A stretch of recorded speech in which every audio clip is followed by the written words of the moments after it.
성도 여러분 안녕하세요. 사도 바울과 함께 걷다 이동수 목사입니다.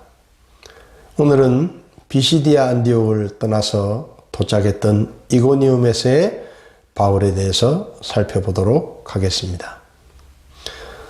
이고니움은 부흥의 역사가 일어났던 곳입니다.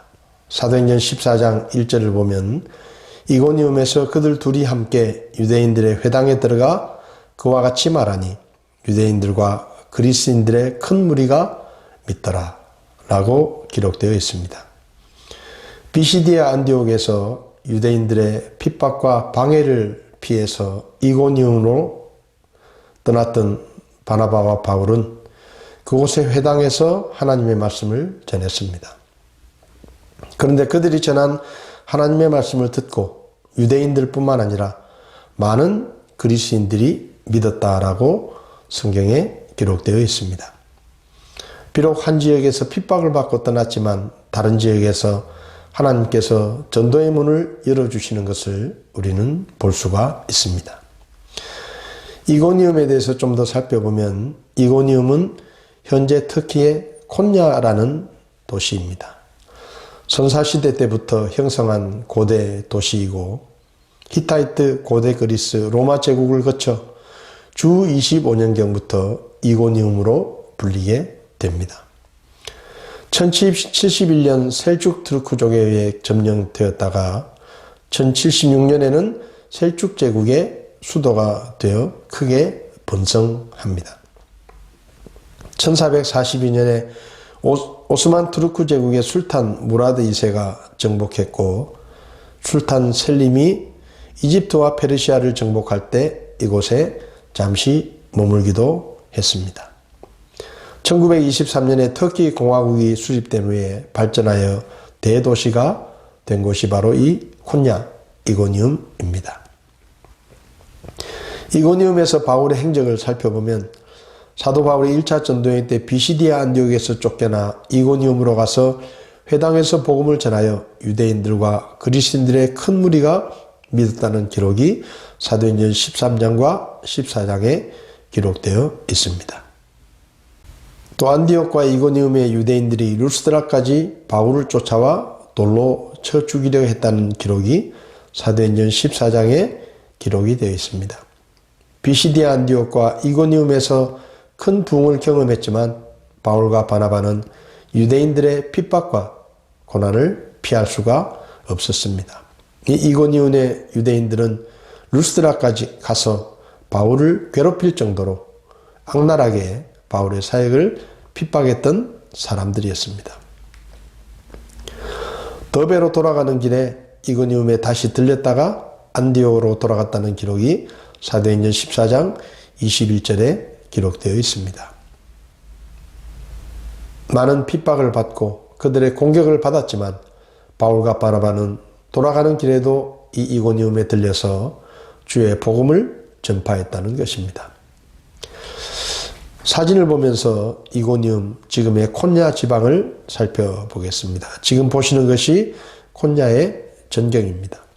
해발 1016m에 위치한 고원 도시로 인구는 260만 정도 되는 터키에서 7번째로 큰 도시입니다. 하루에 4계절을 경험할 수 있을 만큼 변화무쌍한 날씨가 있는 도시이고 특별히 콘야는 이슬람 신비주의 교파인 메블라나 교단이 시작된 곳이기도 합니다. 이고니움으로 가는 길에 실레라는 곳이 있는데 이 실레 지역을 잠시 살펴보겠습니다. 실레 도시를 표방하는 이런 표시가 있고요. 이 실레에는 성 헬레나 교회라는 교회가 있습니다. 주 327년에 콘스탄틴 황제의 어머니 헬레나가 이스탄불에서 예루살렘으로 성지순례를 가던 길에 사도 바울이 돌에 맞은 자리에 세운 교회라고 전해져 내려옵니다. 1833년에 재건된 현재 교회당 건물을 볼 수가 있습니다. 성 헬레나 교회 예배당의 입구입니다. 오래된 교회 흔적을 볼 수 있죠. 교회 안에 사도 바울에 관한 여러 가지 장식과 또 성화들이 전시되어 있고 천정에도 벽화가 그려져 있는 것을 보게 됩니다. 이것은 성헬레나 교회의 오르간인데 오래전에 사용되었던 초기 오르간이 이곳에 전시되어 있습니다. 이곳에서 오래전부터 하나님 앞에 예배를 드렸다는 것을 역사적으로 증명해 주는 자료이기도 합니다. 성헬레나 교회 천정의 모습입니다. 천정에도 사도들의 그림과 바울의 그림이 이렇게 그려져 있는 것을 볼 수 있습니다. 역시 교회 천정의 모습이죠.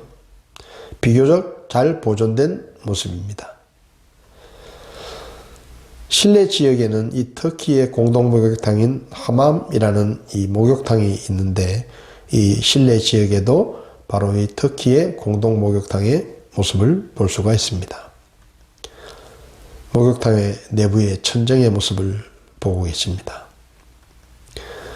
목욕탕 내부인데요. 탕을 중심으로 그리고 주변에 앉아서 씻을 수 있는 이런 모습이 우리나라의 목욕탕과 비슷하다는 것을 볼 수가 있죠. 헬레나 교회의 뒷산에 있는 묘지입니다. 이름 없는 그리스도인들의 묘지가 이곳에 아마도 있을 것이라고 생각이 되었습니다. 핍박을 받고 목숨을 잃었던 우리의 믿음의 조상들의 모습을 생각하게 되었습니다. 헬레나 교회 뒤쪽에 성도들의 은신처가 있는데 믿음을 지키기 위해서 암벽에 동굴을 파고 그곳에 거했던 우리 믿음의 선배들의 모습을 생각할 수가 있습니다. 히브리서 11장에 기록된 우리 믿음의 선배들의 모습이 이곳에서 생각났습니다. 역시 성도들의 은신처로 사용되었던 동굴의 모습입니다. 이것은 캐러반 휴게소인데요. 낙타를 타고 무역상들이 지나가다가 쉴 수 있는 휴게소가 크게 만들어져 있는 것을 볼 수 있는데 이슬람의 상징인 메카를 향한 이런 모습들이 그려져 있습니다.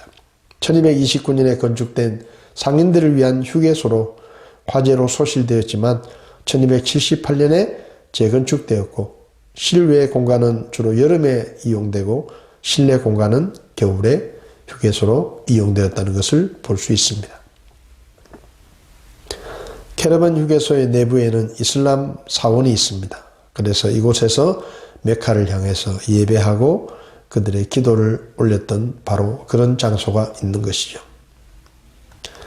이것은 내부인데요. 겨울에 주로 숙소로 사용되었던 그런 공간이고 이 캐러반 휴게소에서 멀지 않은 곳에 오브르칸이라고 하는 싱크홀 호수가 있는데 땅이 꺼진 상태에서 물이 고여서 호수가 되어 있는데 자연적으로 생긴 호수입니다. 아주 신비로운 마음이 들었습니다. 이제 콘야를 살펴보겠습니다. 도시의 표지명이 이렇게 적혀 있는 것을 보게 됩니다. 콘야에 있는 바울 기념교회입니다.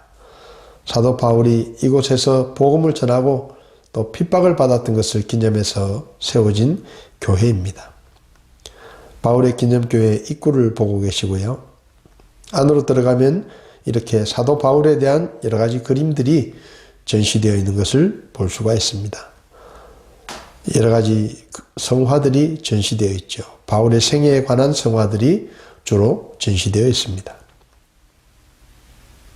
예수님의 생애를 기록한 그림들이 그려져 있죠. 바울 기념교회의 강단입니다. 이 기념교회 강단에는 예수님께서 제자들과 함께 마지막 만찬을 나누시던 장면이 기록되어 있습니다. 사도 바울과 관계된 여러 가지 그림과 책들이 전시되어 있는 것을 볼 수 있습니다. 이곳은 메블라나 박물관인데요. 이슬람 신비주의 종파인 메블라나 교회 교주가 이곳에 있었다는 것을 알 수 있습니다. 루미라는 교주가 창시를 했는데 1273년에 루미의 추종자들이 메블라나 교라는 교파를 창설합니다. 교리는 종교와 인종, 언어를 뛰어넘어 관용하라는 가르침을 중심으로 가르치고 있는데 특별히 메블라나 교는 명상 수단으로 사용되는 새맞춤으로 유명합니다. 아마 여러분들께서도 TV에서 이런 춤추는 모습을 보신 적이 있으실 것입니다. 메블라나 박물관 앞에 분수대의 모습입니다. 메블라나 박물관의 묘지의 모습을 보고 계시고요. 박물관 내부를 보고 계십니다. 이슬람 사원의 전통적인 모습은 주로 천정이 화려한 그림으로 장식으로 이렇게 지장되어 있다는 것이죠.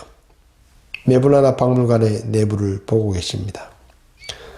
메블라나 박물관의 천정입니다. 화려한 장식으로 수놓아져 있는 모습을 볼 수 있습니다. 메블라나 박물관 안에 있는 석관들의 모습을 보고 계십니다. 박물관 내부에 이슬람, 특별히 메블라나 교회 초기의 모습들과 그들의 집회 장면들이 이렇게 인형으로 만들어져 있는 것을 볼 수 있습니다. 메블라나 박물관 앞에는 유명인들의 가족 무덤인 가족 묘가 이렇게 건물로 되어져 있는데, 이 안에는 이렇게 대리석으로 된 석관 안에 유명인들의 가족들의 유해를 함께 안장한 것을 볼 수 있습니다. 이것이 바로 세마춤입니다. 이슬람의 종교의식 중에 메블라나 교회 명상춤으로 세마춤을 공연하고 그리고 그들의 마음을 모으는 것을 볼 수가 있습니다.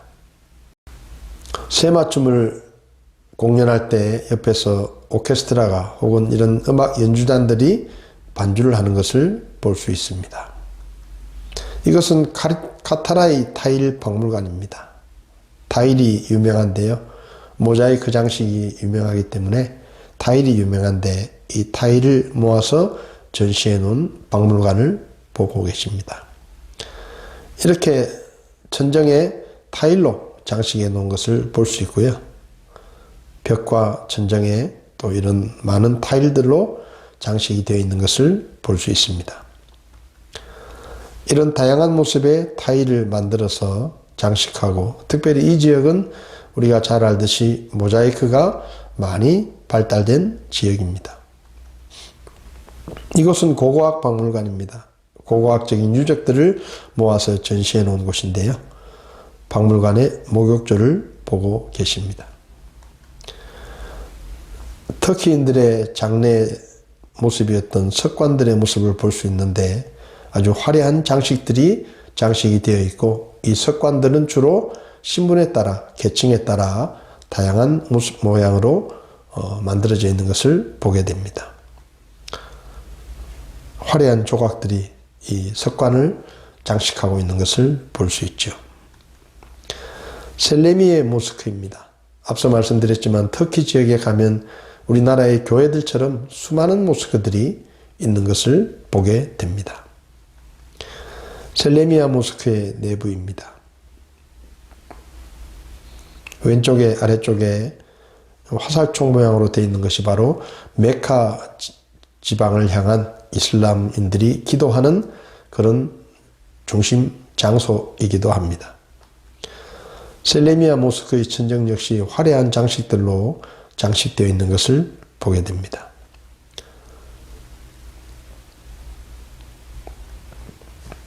셀레미아 모스크 광장에서 라마단 집회를 하고 있는 모습입니다.